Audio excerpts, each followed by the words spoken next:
ट्रांसिल्वानिया के गहरे जंगलों में एक कदीम कब्रिस्तान था जहां सदियों से खून इशामुहे का राज रहा था। इस कब्रिस्तान में एक खौफनाक राज छुपा हुआ था। कहा जाता है कि यहाँ एक ताकतवर खून आशाम ने एक चांदी का सलीब छुपा रखा था जो खून इशामुहे को तबाह करने की ताकत रखता था। एक नौजवान शिकारची जिसका नाम एवान था इस कब्रिस्तान में दिलचस्पी रखता था। इसके वालिद को एक खून आशाम ने मार डाला था और एवान ने खून इशामुहे से इंतकाम लेने का कसम खाई थी। इसलिए वो इस कब्रिस्तान की तलाश में निकला ताकि चांदी का सलीब तलाश कर सके और खून इशामुहे को तबाह कर सके। एवान ने कब्रिस्तान में दाखिल होकर देखा कि यहाँ खून इशामुहे के निशानात मौजूद हैं। दीवारों पर खून के धब्बे थे और हवा में मौत की बू फैली हुई थी। एवान ने कब्रिस्तान में घूमना शुरू किया और आखिरकार इसे एक कदीम कब्र मिली। इस कब्र के अंदर इसे एक छोटा सा संदूक मिला। जब एवान ने संदूक खोला तो इसे अंदर चांदी का सलीब मिला।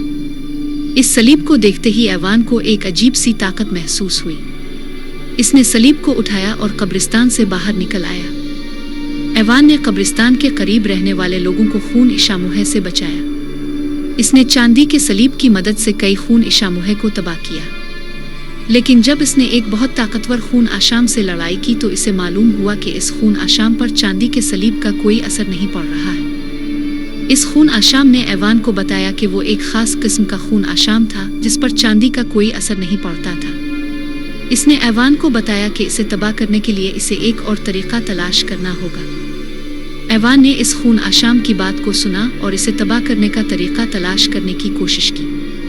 आखिरकार इसे एक कदीम किताब मिली जिसमें इस खून आशाम को तबाह करने का तरीका लिखा हुआ था। एवान ने इस तरीका को इस्तेमाल किया और इस खून आशाम को तबाह कर दिया। इस तरह एवान ने चांदी के सलीब की मदद से कई खून इशामुहे को तबाह किया और अपने वालिद का बदला ले लिया। इसने साबित किया कि अच्छाई हमेशा बुराई पर गालिब आती है।